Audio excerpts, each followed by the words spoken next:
Әже бүгін бір қызық айтайын деп тұрсыз ғой деймін, иә? Иә, бір тамаша қызық есіме түсіп кетті менің бір жастық шақтарымнан. Менде де жастық шақ болды ғой. Енді Аяжан, мен есіме бір тамаша. Өмір бақи менің өмірімнің барлығы бақталас. Өзімді көрсету, таныту, қазақтың қызымын деген сияқты.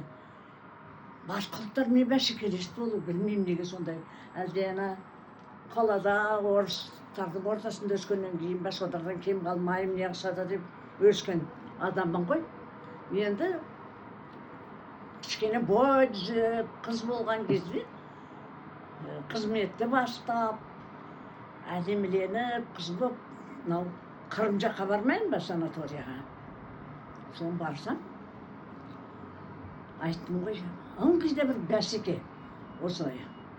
Барсам, мен жататын бөлмеде 3 басқа ұлттың өкілдері, енді орыс халқы өкілдер. Сосын мен баяғы қазақпын, Қазақстаннан барып қалған.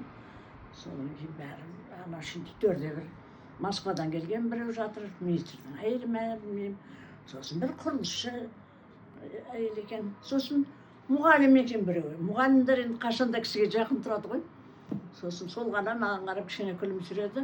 Ал енді әлгі Москвадан келген әйел там душ деді. Мен есіктен кіргем жоқ. Баяғы менен қазақтың иісі шығып тұр ғой деген сияқты.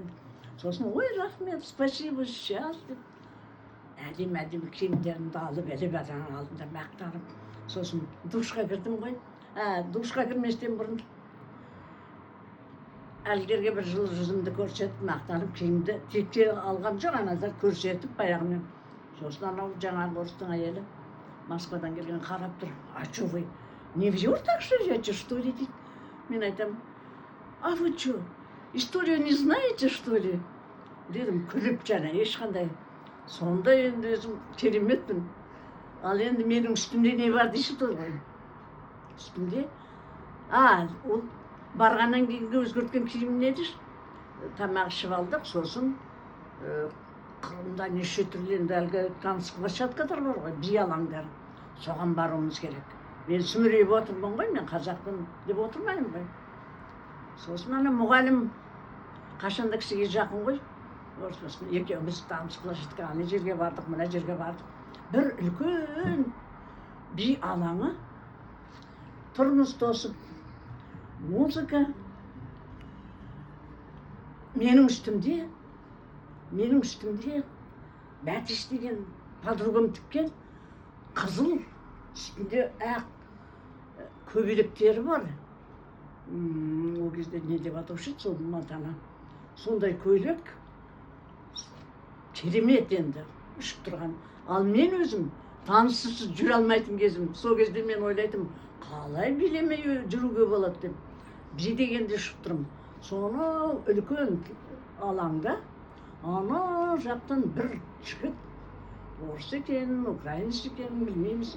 Мәйтіп шыға келген кезде бәрі тұрып қалды ауыздарын ашып. Ал мен мына жақтан жаңа қызыл көйлекті киіп, үстіндегі көгершіндер, бабушкалар менен бесіп шыққан кезде екеуміз ғана биледік қой бүкіл алаңда. Бәрі бізге қарап таң қалды. Мен кім? Мен қазақтың қызымын. Ал анау өзінше бір биші екен. Ал мен биді одан кейін білмеймін. Тура әлгі кісінің лебін сезінем. Білмеймін енді өзім қаланың қызы болғаннан кейін бе, жоқ әлде өзімнің бойымда бір сондай шерлік бар ма?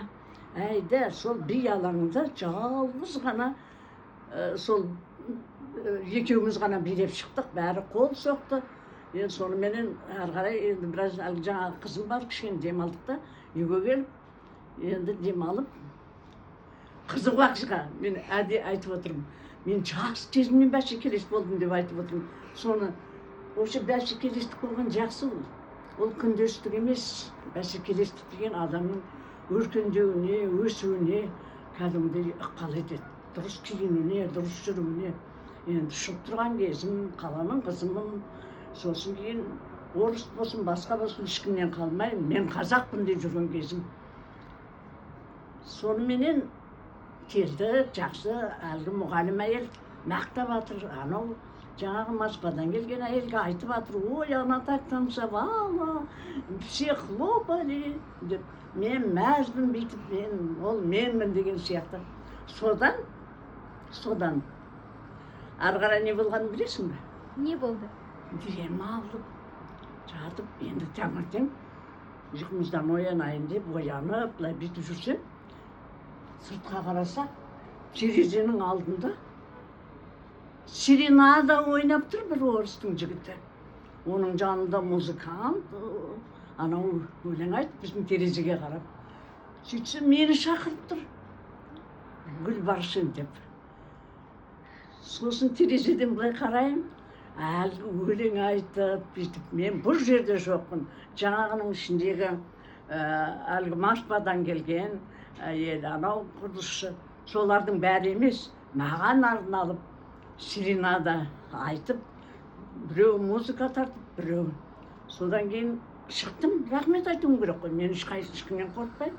Рахметімді айтып, бүйтіп шығып. Сосын айтады, менің бүгін күнім бітіп еді, мен кетуші едім. Кешегі сіздің билегеніңіз менің есімнен кетпей тұр. Мен қалайын? Сіз менімен боласыз ба? Ұзартып алайын, қалайын деп. Вот міне қызық. Сосын мен не дедім деші? Не дедіңіз? Қуандым. Қуанғаным мен көзге түскеніме. Анау бағанағы әлгі әне жерде жуын деген сияқты кісілердің әйелдің алдында мәртебем өсіп, ана сиренаны неменеді, қалай деуші едік? Сиренада. Оған емес, маған ойналып тұрғанына, мына жігіттің қалайыншы деп үзіліп тұрғанына қуанып, мақтанып. Сосын мен айттым, рахмет, көптен көп рахмет. Сіз де жақсы билейді екенсіз. Мен сондай рахат, ләззат алдым.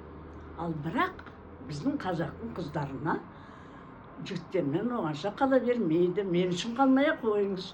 Және біз қазақ жігіттерімен жүреміз дедім. Міне, имандай шыным. Соған есіме түсіп кеткен кезде, менде осындай оқиғалар көп. Өзімнің қазақ болғаныма қуанам, қазақтың қызы болғанына қуанам. Оның үстінде енді арғы жақтарымның барлығы бар ғой, Құдайға шүкір. Мен арғы жағым баян ғой.